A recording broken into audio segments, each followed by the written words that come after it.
Hello everyone, welcome to the episode 2 of learning Ayurvedic formulations with me. So இன்னைக்கு நம்ம பார்க்க போற யோகம் குடிச்சாதி கஷாயம். The reference is from Ashtangradayam Sutrasthanam 15th chapter.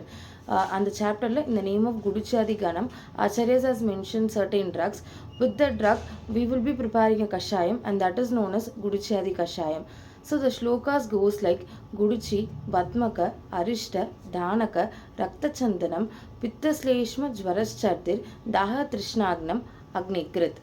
So இந்த ட்ரக்ஸோட Tamil name பார்க்குறப்ப குடிச்சி இட் இஸ் சீந்தல் கொடி, பத்மகம் படுமுகம், அரிஷ்ட வேப்பிலை, தானியக்க மல்லி, ரத்த சந்தனம் it is a red variety of a chandanam. Coming to ஃபரஸ்ருதி, இதோட பெனிஃபிட்ஸ் என்னன்னா பித்தஸ்லேஷ்ம ஜ்வரச்சர்திர், தாஹ திருஷ்ணாக்னம் அக்னிகிருத். ஸோ இட் இஸ் பித்த கஃப ஷாமக. இட் ஆல்சோ கியூர்ஸ் ஜ்வர. Chardi, it is vomiting, Daha, burning sensation, Trishna, thirst, and it is also a Agnikrit. Abdina, it improves our digestive fire.